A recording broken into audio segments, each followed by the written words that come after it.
প্ৰথমটো খবৰ এটা অতি গুৰুত্বপূৰ্ণ খবৰ যে স্বাস্থ্য মন্ত্ৰী ডক্টৰ HimantaBiswa Sarmaৰ এক চাঞ্চল্যকৰ তথ্য ইতিমধ্যে দিছে অসমৰ কৰোনা আক্ৰান্তৰ দেহত পোৱা গৈছে ইংলেণ্ডৰ ভাইৰাছ অতি সংক্ৰামক ইংলেণ্ডৰ এই ভাইৰাছ তৎক্ষণাত হাওফাওত আক্ৰমণ কৰে এই ভাইৰাছে অৰ্থাৎ ইতিমধ্যে আমি কৈছোৱে যে এইবেলি যি কোভিড এইবেলি যি কৰোনা হিয়া অতি ভয়ংকৰ আৰু এই মুহূৰ্তত যি খবৰ আমাৰ হাতত আহি পৰিছে ডক্টৰ HimantaBiswa Sarmaই এই তথ্য ইতিমধ্যে সতৰি কৰিছে সংবাদ মাধ্যমৰ আগত যে অসমৰ কৰোনা আক্ৰান্তৰ দেহত পোৱা গৈছে ইংলেণ্ডৰ ভাইৰাছ অতি সংক্ৰামক ইংলেণ্ডৰ এই ভাইৰাছ আৰু তৎক্ষণাত হাওফাওত আক্ৰমণ কৰে এই ভাইৰাছে আমি আগবঢ়াম মন্ত্ৰী ডক্টৰ HimantaBiswa Sarmaই সংবাদ মাধ্যমৰ আগত কি কৈছিল এইবাৰৰ যিটো কোভিড আছে ডক্টৰৰ লগত তাকে কথা পাতিছো যে ই লাঙত বহুত সোনকালে ধৰিলে প্ৰথম 4 দিন যদি এই সিম্পটমিক হৈ থাকে পিছত নহয় কিন্তু প্ৰথমতে ই আগৰ দৰে লাহে লাহে সিৰিয়াস নহয় যাৰ হ'ব লগা আছে প্ৰথমতে হৈ যায় এটো ইউকে ভেৰিয়েন্ট এটা আমাৰ ইয়াত ওলাইছে আজি দিনত আমি ভাবো যে যেটো ডেট ফিগাৰ এটো ডেইলি 2টাৰ পৰা 5টাৰ ভিতৰত আছে গতিকে এই মুহূৰ্তলৈকে মৰ্টেলিটি চেকত আছে কিন্তু ডক্টৰ সকলে কোৱা মতে সিৰিয়াস পেশেন্টৰ সংখ্যা লাহে লাহে বাঢ়িব আৰম্ভ কৰিছে এটো পাতলা হয় ই সোনকালে স্প্ৰেড কৰি যায় ভয়াবহতটো ৰিচাৰ্চ নাই কিন্তু তেওঁলোকে আগতকৈ ভয়াবহ নহয় বুলি কৈছে কিন্তু আগতে যিমান সোনকালে স্প্ৰেড হয় এইটো তাতকৈ বেছি সোনকালে হৈ যায় আপোনাৰ যদি হৈছে ঘৰৰ গোটেইখিনি হৈয়ে যায় কিন্তু আগত আছিল যে নিজৰ হলে এটা ৰুমত সোমাই থাকিলে হয়তো ঘৰৰ বাকিখিনি নহয় এইটো খুব পাতল হয় ই বতাহত বেছি দেৰি উৰি থাকে সেইকাৰণে ই সোনকালে মানুহক সংক্ৰমণ খুব স্পিডত হয় কিন্তু ভয়াবহতাটো আগতকৈ ভয়াবহ বুলি কোনো গৱেষণা নাই আগৰ দৰে আছে কিন্তু আজি মোক ডক্টৰ সকলে কৈ আছে যে স্যাৰ ইনফেকশনটো সোনকালে হৈ যায় বুলি কিন্তু এটো কোনো ষ্টাডি নাই এটো তেওঁলোকৰ অভিজ্ঞতাৰ পৰাহে তেওঁলোকে কৈছে কিন্তু ICMRৰ নিৰ্দেশ মতে বা তেওঁলোকৰ যিটো ষ্টাডি তাৰ মতে ইনফেকশন সোনকালে হয় কিন্তু ভয়াবহতাটো আগৰ দৰেই বুলি কৈছে আনেক ব্ৰেকিং নিউজ 300ৰ অধিক কৰোনা আক্ৰান্ত থকা জিলাত বিহুৰ অনুষ্ঠান বাতিল কৰা হ'ব গুৱাহাটী মহানগৰীত বিহুৰ অনুষ্ঠান বাতিল হ'ব আৰু এই ক্ষেত্ৰত জিলা প্ৰশাসনে সিদ্ধান্ত গ্ৰহণ কৰিব এয়া হৈছে আন এটা গুৰুত্বপূৰ্ণ খবৰ ইতিমধ্যে আমি জনাই গৈছিলো যে বিশেষকৈ গুৱাহাটী মহানগৰীত আনকি দেখিবলৈ পোৱা গৈছিল যে প্ৰায় প্ৰতিখন বিহু কমিটিয়ে ইতিমধ্যে বিহু বাতিল কৰিছে তাৰ মাজতে ইতিমধ্যে এই খবৰ আহি পৰিছে মন্ত্ৰীগৰাকীয়ে কৈছে যে 300ৰ অধিক কৰোনা আক্ৰান্ত থকা জিলাত বিহুৰ অনুষ্ঠান বাতিল হ'ব সেই ক্ষেত্ৰত গুৱাহাটী যেহেতু সৰ্বাধিক গতিকে গুৱাহাটী মহানগৰীৰ যিসমূহ বিহুৰ অনুষ্ঠান আছে সেয়া বাতিল কৰিব লাগিব আৰু এই ক্ষেত্ৰত জিলা প্ৰশাসনে সিদ্ধান্ত গ্ৰহণ কৰিব কোনোবা জিলাত যদি 300তকৈ বেছি এক্টিভ কোভিড কেছ আছে তাতে বিহু বা আন উদযাপন আমি অনুমতি নিদিবৰ কাৰণে জিলা উপায়ুক্তসকলক কালি আমি কম আমি আজি সিদ্ধান্ত লৈছো যদি কিন্তু আজিৰ দিনত গুৱাহাটীৰ বাদে 300 এক্টিভ কেছ কতো নাই তাৰ মানে সকলোতে চলি থাকিব পাৰে কিন্তু আমাৰ সিদ্ধান্ত হ'ব যে কোনোবা জিলাত যদি 300তকৈ এক্টিভ কেছ বেছি থাকে তেতিয়াহ'লে জিলা উপায়ুক্তসকলে বিহুৰ অনুমতি নিদিবও পাৰে কিন্তু আজিৰ দিনত কামৰূপ মহানগৰীক বাদ দি আন কোনো জিলাত 300তকৈ বেছি এক্টিভ কেছ নাই আন এক গুৰুত্বপূৰ্ণ খবৰ কোভিড হাস্পাতাললৈ ৰূপান্তৰিত হ'ব MMCH মঙ্গলবাৰৰ পৰা ৰূপান্তৰিত হ'ব কোভিড হাস্পাতাললৈ গুৱাহাটী মেডিকেল কলেজ হাস্পাতাললৈ অনা হ'ব MMCHৰ সাধাৰণ ৰোগীসকলক MMCHতে চলিব প্ৰসূতি বিভাগ চিকিৎসা কোভিড কেয়াৰ চেণ্টাৰ হ'ব সৰু সজাই নেহৰু ষ্টেডিয়াম পতঞ্জলি আমিনগাঁৱৰ MSME শিঙিমাৰী হাস্পাতাল কলিতাকুছি হাস্পাতাল ৰহমান ইনষ্টিটিউট অফ পেৰামেডিকেল 4 দিনৰ ভিতৰত ৰূপান্তৰ হ'ব কোভিড হাস্পাতাল ললৈ ৰূপান্তৰিত হ'ব খানাপাৰা পলাকবাৰী সৰু সজাইটো হ'ব কোভিড কেয়াৰ চেণ্টাৰ অৰ্থাৎ এতিয়া তাৎক্ষণিকভাৱে ব্যৱস্থা গ্ৰহণ কৰা হৈছে আমি পুনৰ কৈছো যে কোভিড হাস্পাতাললৈ ৰূপান্তৰিত হ'ব MMCH মঙ্গলবাৰৰ পৰা কোভিড হাস্পাতাললৈ ৰূপান্তৰিত হ'ব MMCH গুৱাহাটী মেডিকেল কলেজ হাস্পাতাললৈ MMCHৰ যিসকল সাধাৰণ ৰোগী তেওঁলোকক লৈ অনা হ'ব তাৰ পিছতে MMCHৰ প্ৰসূতি বিভাগ চিকিৎসা কিন্তু চলি থাকিব MMCHৰ পুনৰ কৈছো প্ৰসূতি বিভাগ চিকিৎসা চলি থাকিব কিন্তু যিসকল সাধাৰণ ৰোগী তেওঁলোকক গুৱাহাটী মেডিকেল কলেজ হাস্পাতাললৈ লৈ অনা হ'ব আনহাতে কোভিড কেয়াৰ সেন্টাৰ হিচাপে গঢ়ি তোলা হ'ব সৰু সজাই নেহেৰু ষ্টেডিয়াম পতঞ্জলি আমিনগাঁৱৰ MSME Singimari hospital Kalitakuchi hospital Rahman institute of paramedical আৰু 4 দিনৰ ভিতৰত ৰূপান্তৰ কৰা হ'ব কোভিড হস্পিটাল ললৈ ৰূপান্তৰ কৰা হ'ব ইফালে খানাপাৰা পলাকবাৰী সৰু সজাইটো হ'ব কোভিড কেয়াৰ সেন্টাৰ অৰ্থাৎ বৰ্তমান পুনৰ এক তৎপৰতা আৰম্ভ হৈছে ৰাজ্যত বিশেষকৈ কোভিড আক্ৰান্তৰ সংখ্যা বৃদ্ধি পাবলৈ ধৰিছে তাৰ পৰিপ্ৰেক্ষিতত বৰ্তমান কোভিড কেয়াৰ সেন্টাৰৰ প্ৰয়োজনীয়তা আহি পৰিছে আৰু সেইবাবে এনে ধৰণে ব্যৱস্থা গ্ৰহণ কৰিছে বুলি জানিবলৈ দিয়া হৈছে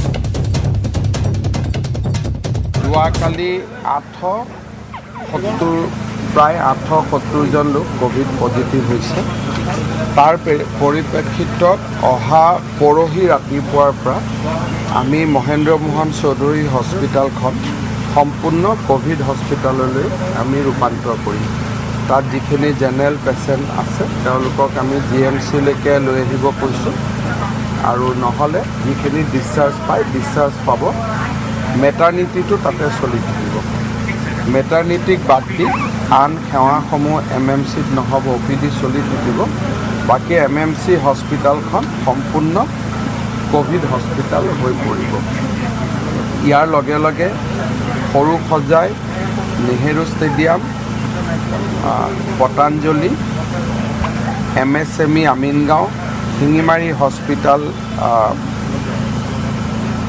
কলিতাকুছি হস্পিটাল আৰু ৰহমান ইনষ্টিটিউট অফ পেৰামেডিকেল এই গোটেইখিনিতে আমি অহা 4 দিনৰ ভিতৰত আমি এই গোটেইকেইখন অনুষ্ঠানকে কোভিড হস্পিটাললৈকে আমি ৰূপান্তৰ কৰাৰ বাবে সিদ্ধান্ত লৈছোঁ দ্বিতীয়তে খানাপাৰা পলাশবাৰী সৰু সজাই কোভিড কেয়াৰ সেন্টাৰ বনাবৰ বাবে প্ৰাৰম্ভিক চিন্তা চৰ্চাও আমি আৰম্ভ কৰিছোঁ যাতে অসমতো ক্ৰমাৎ জটিল ৰূপ ধাৰণ কৰিছে কৰোনা সংক্ৰমণে জিলাই জিলাই বিয়পিছে কৰোনা শনিবাৰে একেদিনাই কৰোনাত নতুনকৈ আক্ৰান্ত হ'ল 876 জন লোক কৰোনাই প্ৰাণ ল'লে 2 জন আক্ৰান্ত লোকৰ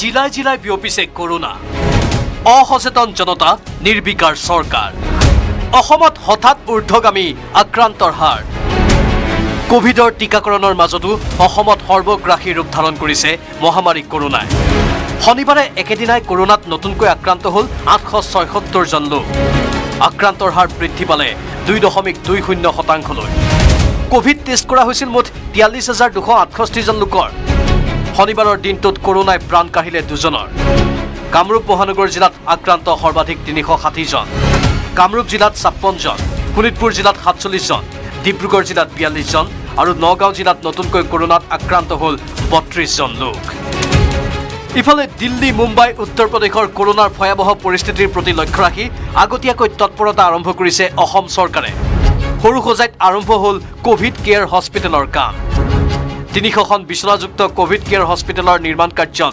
যুদ্ধংদেহী তৎপৰতা দেখুৱাইছে ৰাজ্যৰ স্বাস্থ্য বিভাগে ইফালে কোভিড পৰিস্থিতিৰ বাবে কাজিৰঙালৈ অহা দেশ বিদেশৰ পৰ্যটকৰ বাবে নিৰ্দেশনা জাৰি কৰিছে বোকাখাত মহকুমা প্ৰশাসনে 72 ঘণ্টাৰ মূৰে মূৰে কৰিব লাগিব কোভিড টেষ্ট অৱশ্যে উত্তৰ পূৰ্বাঞ্চলৰ পৰ্যটকৰ ক্ষেত্ৰত শিথিল কৰা হৈছে এই নিয়ম বশিষ্ঠৰ পৰা উৎপল হালৈ আৰু বোকাখাতৰ পৰা প্ৰদ্যুৎ মহন্তৰ সহযোগত bureau report news 18 Assam north east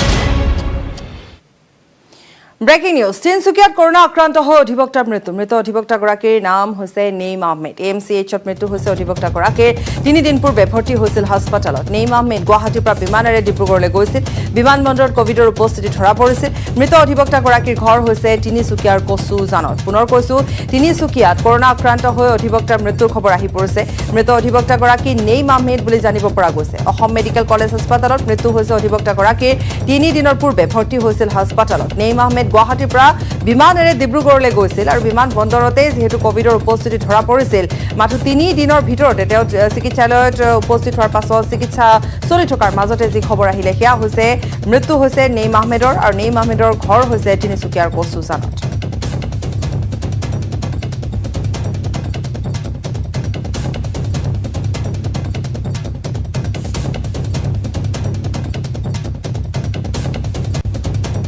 সময়মতে অনুষ্ঠিত হ'ব উচ্চতৰ মাধ্যমিক চূড়ান্ত পৰীক্ষা পৰিস্থিতি ভয়াবহ হলে চৰকাৰে পৰৱৰ্তী সিদ্ধান্ত গ্ৰহণ কৰিব কিন্তু এই মুহূৰ্তৰ খবৰটো হৈছে যে সময়মতে অনুষ্ঠিত হ'ব উচ্চতৰ মাধ্যমিক চূড়ান্ত পৰীক্ষা যিহেতু বৰ্তমান পৰিস্থিতি নিয়ন্ত্ৰণাধীন হৈ আছে বুলি স্বাস্থ্যমন্ত্ৰীগৰাকীয়ে ইতিমধ্যে কৈছে ইফালে পৰীক্ষা কেন্দ্ৰৰ বাবে সকলো যাৱতীয় ব্যৱস্থাও গ্ৰহণ কৰা হ'ব এছ আৰু জেড পদ্ধতিত বহুৱা হ'ব ছাত্ৰ ছাত্ৰী 11 মেৰ পৰা হ'ব এইচএছ চূড়ান্ত পৰীক্ষা এই কথা জনালে শিক্ষা সংসদৰ সচিব ডক্টৰ ৰমেশ চন্দ্ৰ চেতিয়াই পুনৰ এবাৰ কৈছো সময়মতে অনুষ্ঠিত হ'ব উচ্চতৰ মাধ্যমিক চূড়ান্ত পৰীক্ষা আৰু ইতিমধ্যে আমি কৈছো যে সকলো যাৱতীয় ব্যৱস্থা পৰীক্ষা কেন্দ্ৰৰ গ্ৰহণ কৰা হ'ব এছ আৰু জেড পদ্ধতিত বহুৱা হ'ব ছাত্ৰ ছাত্ৰীক 11 মেৰ পৰা হ'ব এইচএছ চূড়ান্ত পৰীক্ষা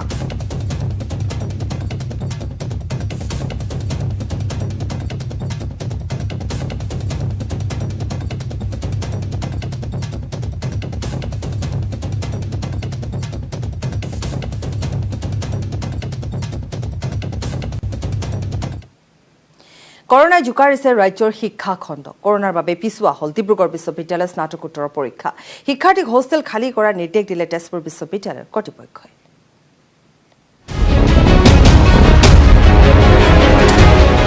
অনিবাৰ্য কাৰণবশতঃ পিছুৱালে ডিব্ৰুগড় বিশ্ববিদ্যালয়ৰ স্নাতকোত্তৰ পৰীক্ষা অনিৰ্দিষ্ট কাললৈ পিছুৱাই দিয়া হৈছে ডিব্ৰুগড় বিশ্ববিদ্যালয়ৰ স্নাতকোত্তৰ পৰীক্ষা বিশ্ববিদ্যালয়খনৰ অধীনৰ সকলো মহাবিদ্যালয় অধ্যয়ন কেন্দ্ৰৰ পৰীক্ষা পিছুৱাই দিয়াৰ সিদ্ধান্ত ডিব্ৰুগড় বিশ্ববিদ্যালয়ৰ কৰ্তৃপক্ষৰ পৰৱৰ্তী পৰ্যায়ত ডিব্ৰুগড় বিশ্ববিদ্যালয় কৰ্তৃপক্ষই ধাৰ্য কৰিব পৰীক্ষাৰ নতুন তাৰিখ ইফালে ৰাজ্যত কোভিডৰ দ্ৰুত সংক্ৰমণক লৈ তেজপুৰ বিশ্ববিদ্যালয়ৰ বিশেষ নিৰ্দেশনা শিক্ষাৰ্থীসকলক হোষ্টেল খালী কৰাৰ নিৰ্দেশ 23 এপ্ৰিলৰ ভিতৰত হোষ্টেল খালী কৰিব লাগিব তেজপুৰ বিশ্ববিদ্যালয়ৰ শিক্ষাৰ্থীসকলে অৱশ্যে 29 এপ্ৰিললৈ ৰেহাই দিয়া হৈছে পিজিৰ পৰীক্ষাৰ্থীসকলক পিএইচডি পৰীক্ষাৰ্থীকো ৰেহাই দিয়া হৈছে 29 এপ্ৰিললৈ আনহাতে সম্পূৰ্ণ কোভিড প্ৰটকল মানি তেজপুৰ বিশ্ববিদ্যালয়ৰ হোষ্টেলত থাকিব লাগিব আৱাসীসকল অৱশ্যে বিদেশী ছাত্ৰ ছাত্ৰীক হোষ্টেলত থকাৰ ব্যৱস্থা কৰি দিছে তেজপুৰ বিশ্ববিদ্যালয় কৰ্তৃপক্ষই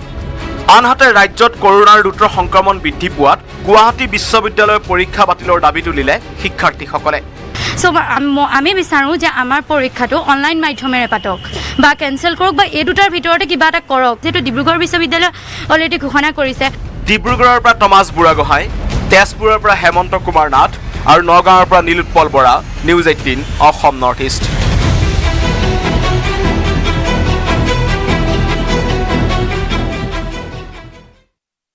ৰাজধানী দিল্লীত ভয়াবহ ৰূপ লৈছে কৰোনা সংক্ৰমণে বিগত 24 ঘণ্টাত ৰাজ্যখনত আক্ৰান্ত হ'ল 2,61,500 জন দেশজুৰি এদিনতে কৰোনাত মৃত্যু হৈছে 1,501 লোকৰ দিল্লীত অভিলেখ ভাঙিছে কৰোনাৰ সংক্ৰমণে দেশত 24 ঘণ্টাত আক্ৰান্ত 2,61,500 জন দেশত 24 ঘণ্টাত কৰোনাত মৃত্যু 1,501 জনৰ এই পৰ্যন্ত দেশত কৰোনাত মৃত্যু হ'ল 1,77,150 জনৰ এই পৰ্যন্ত সমগ্ৰ দেশত সক্ৰিয় কৰোনা ৰোগীৰ সংখ্যা 18 লাখৰো অধিক বিগত 10 দিনত দেশত কৰোনাৰ সংক্ৰমণ ব্যাপক হাৰত বৃদ্ধি পাইছে নানা অঞ্চললৈ সংক্ৰমিত হৈছে কৰোনা মহামাৰী দিল্লীত পৰিস্থিতি ইমানেই জটিল হৈছে যে মুখ্যমন্ত্ৰী অৰবিন্দ কেজৰিৱালে আহ্বান কৰিছে জৰুৰী কেবিনেট বৈঠকৰ ইফালে দিল্লীৰ হাস্পতালত নাটনি হৈছে জীৱনদায়িনী অক্সিজেন আৰু ৰেমডেছিভিৰ ঔষধ ৰোগীৰ সংখ্যা ব্যাপক হাৰত বৃদ্ধি পোৱাৰ বাবে হাস্পতালত অভাৱনীয় পৰিস্থিতিৰ সৃষ্টি হোৱা বুলি ঘোষণা কৰিলে মুখ্যমন্ত্ৰী কেজৰিৱালে নৈশ সান্ধ্য আইন জাৰি কৰাৰ পিছতো ৰাজধানী চহৰখনত হ্ৰাস পোৱা নাই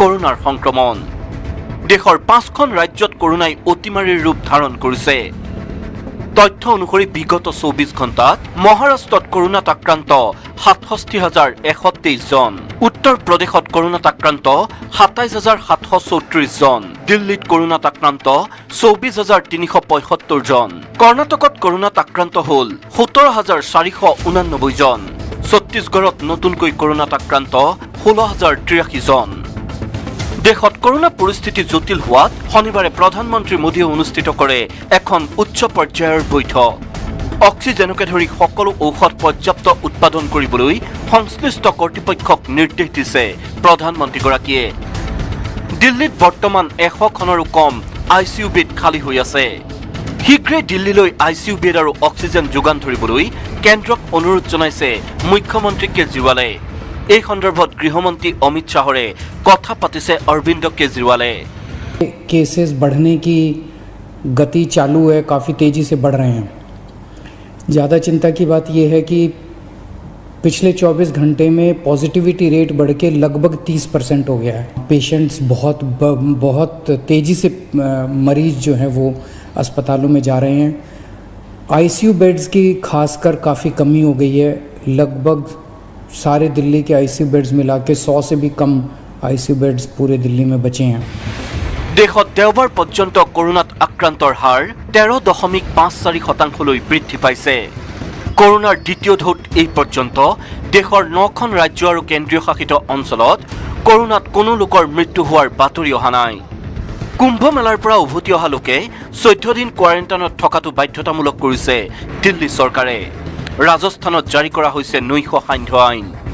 ইফালে 4 দিনত দেশৰ 11.43 লাখ লোকক ভেকচিন প্ৰদান কৰা হৈছে।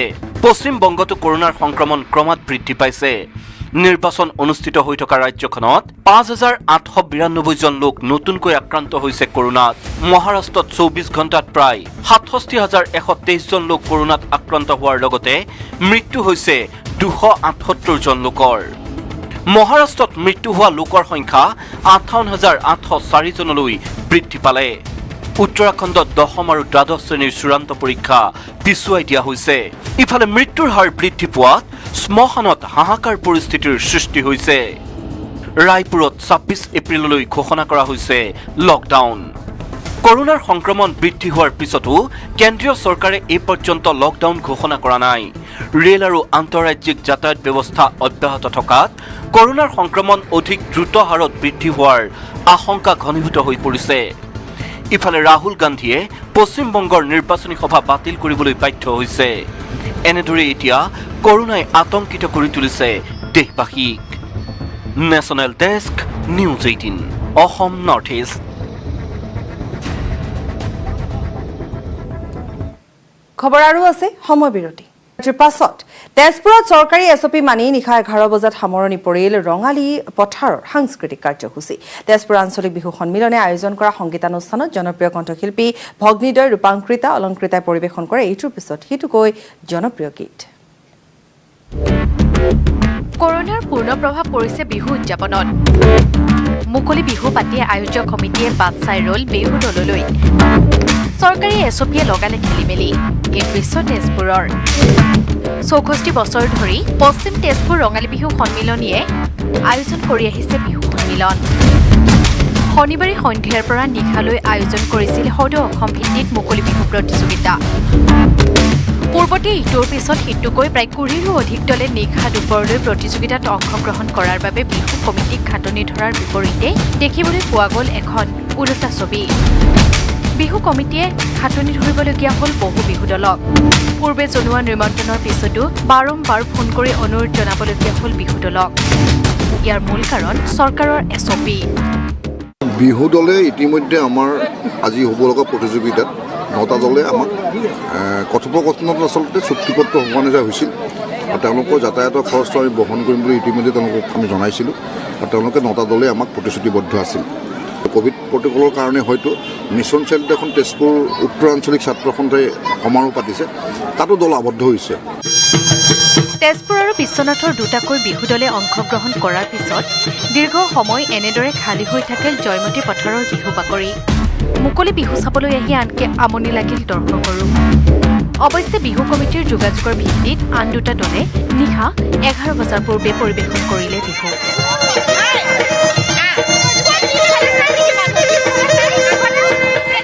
তেজপুৰৰ পৰা Hemanta Kumar Nath report news 18 Assam north east. প্ৰেমিকাৰ ঘৰৰ সন্মুখত অনশনত বহিল প্ৰেমিক। হাতত প্লে কাৰ্ড লৈ প্ৰেমিক নামিল অনশনত। প্ৰেমিকাই প্ৰেম প্ৰত্যাখ্যান কৰাৰ বাবে আন্দোলনত নামি পৰিল প্ৰেমিক। মেঘালয়ৰ প্ৰেমিকাৰ ঘৰৰ সন্মুখত আন্দোলনত নামিল মানকাছাৰৰ প্ৰেমিক। এয়া হাতত প্লে কাৰ্ড লৈ এজন প্ৰেমিকে প্ৰেমিকাৰ ঘৰৰ সন্মুখত আন্দোলনত বহাৰ দৃশ্য। এই যুৱ প্ৰেমিকজনৰ প্ৰেম প্ৰত্যাখ্যান কৰিছে প্ৰেমিকাগৰাকীয়ে। ফলত এইদৰেই প্ৰেমিকাৰ ঘৰৰ সন্মুখত হাতত প্লে কাৰ্ড লৈ আন্দোলনত বহিছে যুৱকজন। প্ৰেমিকৰ দাবী, যেতিয়ালৈকে প্ৰেমিকা তেওঁৰ সৈতে বিয়াত নবহে তেতিয়ালৈকে চলি থাকিব আন্দোলন। প্ৰেমটো মই ভাবোঁ যে 6 মাহৰ হওক আৰু 6 বছৰৰ হওক এইটো ডাঙৰ কথা নহয়। প্ৰেম ইজ প্ৰেম। মানে বিয়া ঠিক হৈছিল আপোনাৰ লগত? বিয়া ঠিক হোৱা নাই, বিয়া ঠিকৰ ওচৰত গৈছিল, ঠিক হ'বলগীয়া হৈছিল, কিন্তু ফেমিলি বেকগ্ৰাউণ্ড মানে ফেমিলি প্ৰেছাৰাইজৰ ফালৰ পৰা এইটো বিয়াটো কেঞ্চেল হৈছে। অদ্ভুত দাবীৰে মানকাছৰৰ এইজন যুৱকে চুবুৰীয়া ৰাজ্য মেঘালয়ৰ মহেন্দ্ৰগঞ্জত এই আন্দোলনৰ কাৰ্যসূচী গ্ৰহণ কৰিছে। মানকাছৰৰ বাপ্পা ঘোষ নামৰ যুৱকজনৰ দাবী, বিগত প্ৰায় 6 মাহ ধৰি মহেন্দ্ৰগঞ্জৰ যুৱতীগৰাকীৰ সৈতে তেওঁৰ প্ৰেমৰ সম্পৰ্ক হৈছে। প্ৰথমে ঘৰৰ পৰা বিয়া দিয়াৰ কথা আছিল যদিও বৰ্তমান বিয়া নিদিয়ে বুলি জানিব পাৰি যুৱকজন এইদৰেই প্ৰতিবাদত নামিছে।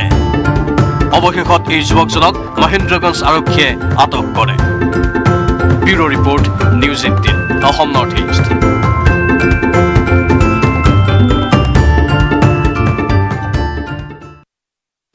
এফালে মহামাৰী, কিন্তু আনফালে ৰাজ্যজুৰি অব্যাহত ৰঙালীৰ উৎসাহ।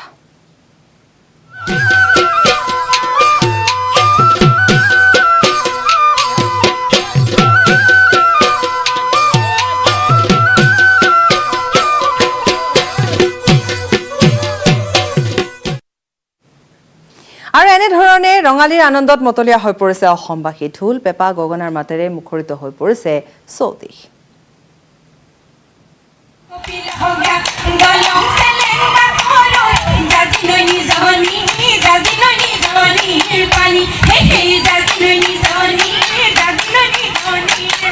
কৰোনা সংক্ৰমণৰ মাজতে ৰঙালীৰ আনন্দত মতলীয়া ৰাজ্যবাসী।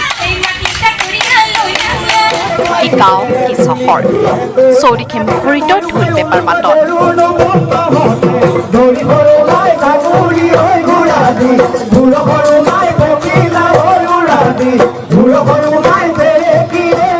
ঠায়ে ঠায়ে চৰকাৰী SOP মানি অনুষ্ঠিত হৈছে বিহু অনুষ্ঠান।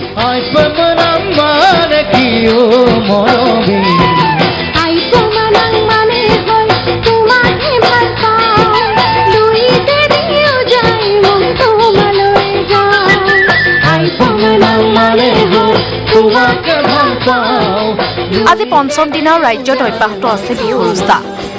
আজি নাঙল বিহু। অতীতৰ পৰম্পৰা ৰক্ষা কৰি বটদ্ৰৱাৰ চহা খেতিয়কে পালন কৰিলে নাঙল বিহু। নাঙল বিহুৰ দিনা কৃষিজীৱী অসমীয়াই মৰমৰ নাঙল, যুঁৱলি আৰু হালৰ গৰুলৈ পথাৰলৈ গৈ বছৰৰ প্ৰথম হাল জুৰিলে। মংগলদৈ বড়ো জনগোষ্ঠীৰ লোকসকলে পালন কৰিলে বৈশাগু। মংগলদৈৰ মুদৈবৰী চামবাৰীত বৈশাগুৰ উৎসাহ দেখা গ'ল। বৈশাগু গীত গাই আনন্দ কৰিলে বড়ো যুৱক যুৱতীসকলে।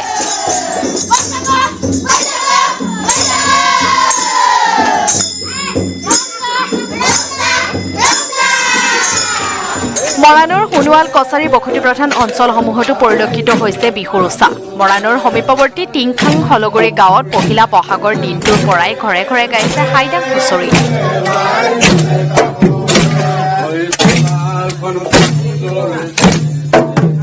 বহাগৰ প্ৰথমটো বুধবাৰৰ পৰা আৰম্ভ হ'ব মটক বিহু। তিনিচুকীয়াৰ বৰগুৰি, জানমুখ, লেচাইহুলা গাঁৱত মটক জনগোষ্ঠীৰ লোকসকলে পৰম্পৰা ৰক্ষা কৰি গছতলৰ বিহু মৰাত ব্যস্ত হৈ পৰিছে। প্ৰথম বহাগৰ দিনটোৰ পৰাই মটক জনগোষ্ঠীয় গাভৰুসকলে প্ৰতিদিনাই গছতলৰ বিহু গাই আনন্দ ফূৰ্তি কৰা পৰিলক্ষিত হৈছে।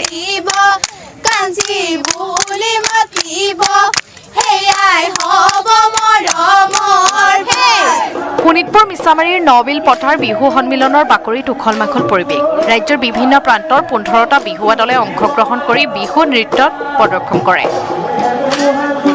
আনহাতে হোজাইত কৰ্মব্যস্ততাৰ মাজতো চৰকাৰী বিষয়া কৰ্মচাৰীসকলে নাচি বাগি হেঁপাহৰ বহাগ বিহুটিক জনালে আদৰণি।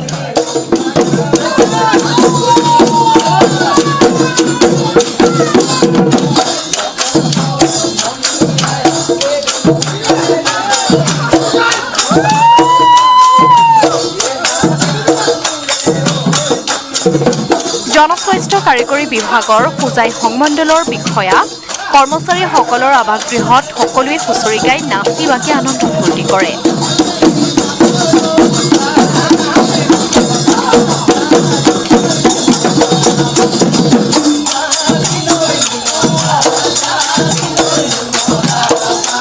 ঢোল পেঁপাৰ মাতত মুখৰিত হ'ল সদৌ জাগিৰোড ৰঙালী বিহু সন্মিলনীৰ বাকৰি।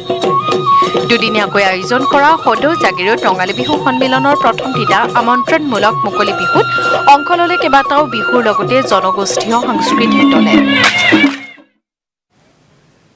খবৰ অব্যাহত থাকিব সময় পুনৰ এটি বিৰতি